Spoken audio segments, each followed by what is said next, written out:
प्यारे बच्चों, आप सभी को मेरा नमस्कार। आज हम राजनीति विज्ञान अध्याय 1 राष्ट्र निर्माण की चुनौतियाँ के विषय में अध्ययन करेंगे।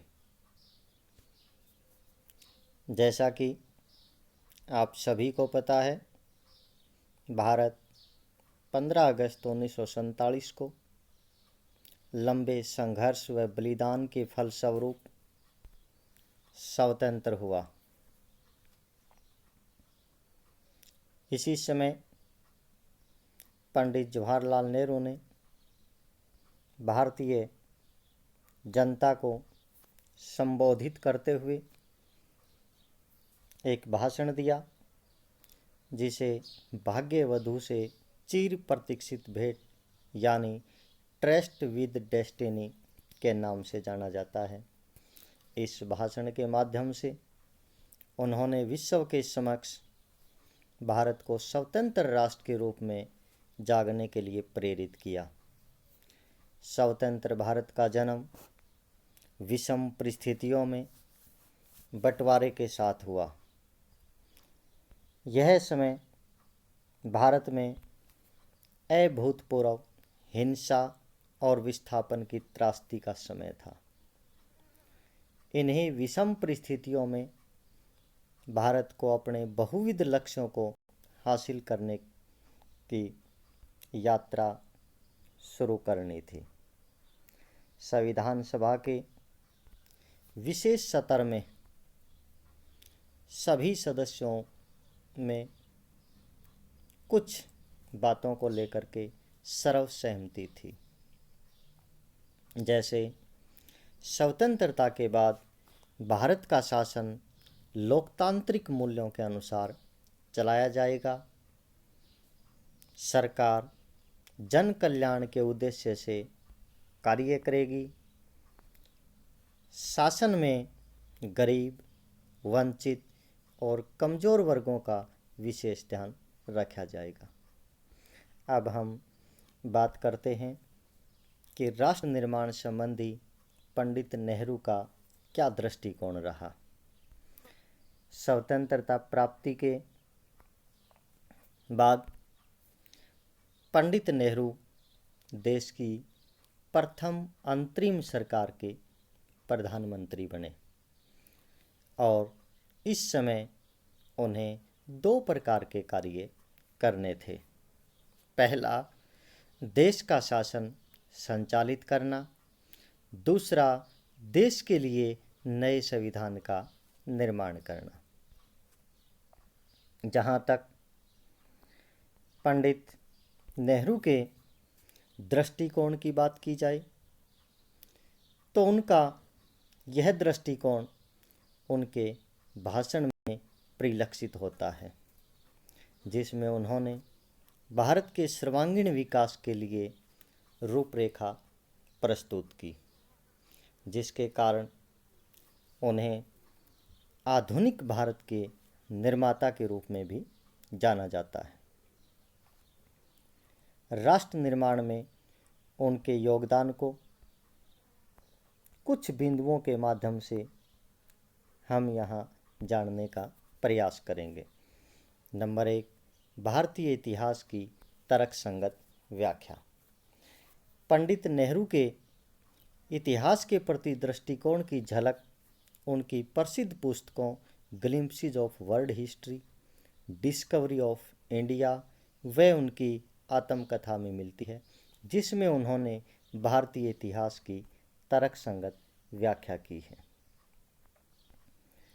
दूसरा, गुट निरपेक्ष आंदोलन के जनक। स्वतंत्रता के समय विश्व दो शक्ति गुटों, समाजवादी गुट और पूंजीवादी गुट में बटा हुआ था।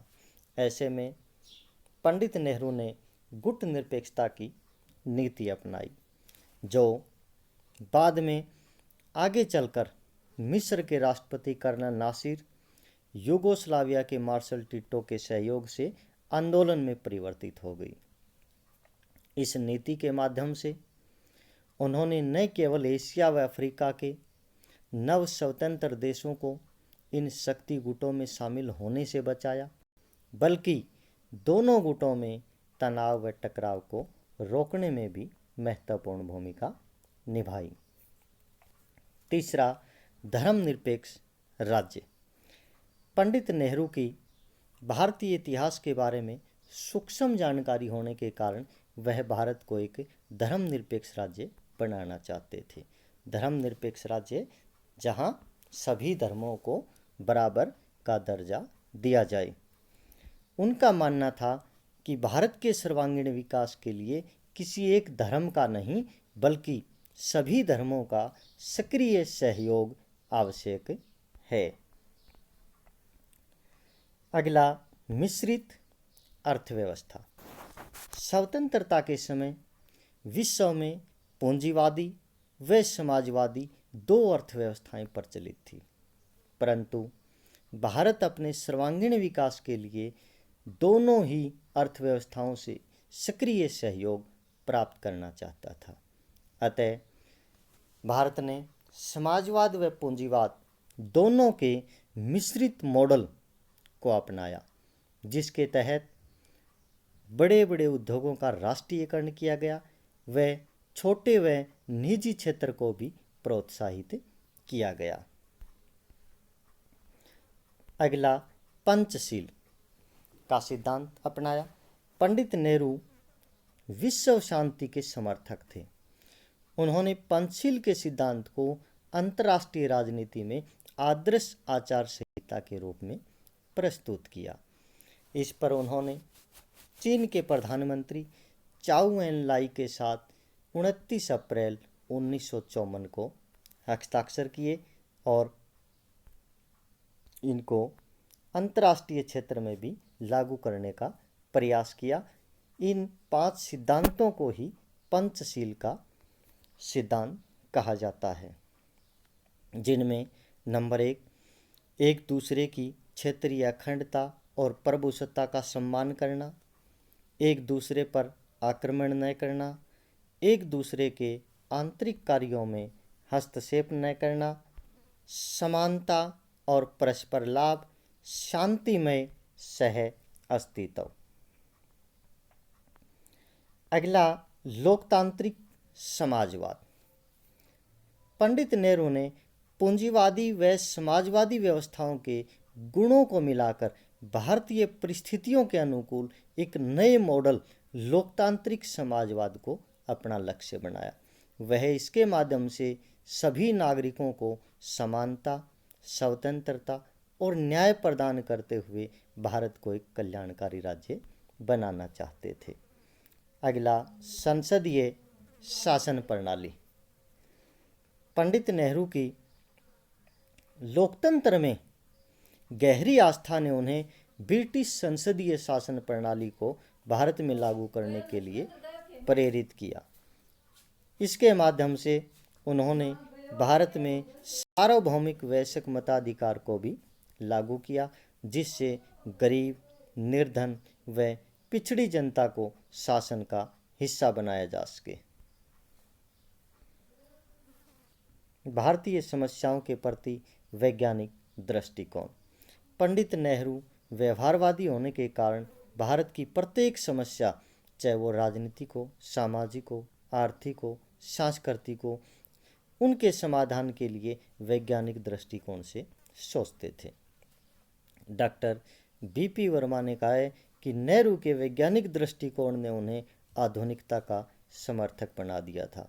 उन्होंने वैज्ञानिक व तकनीकी शिक्षा पर विशेष बल दिया।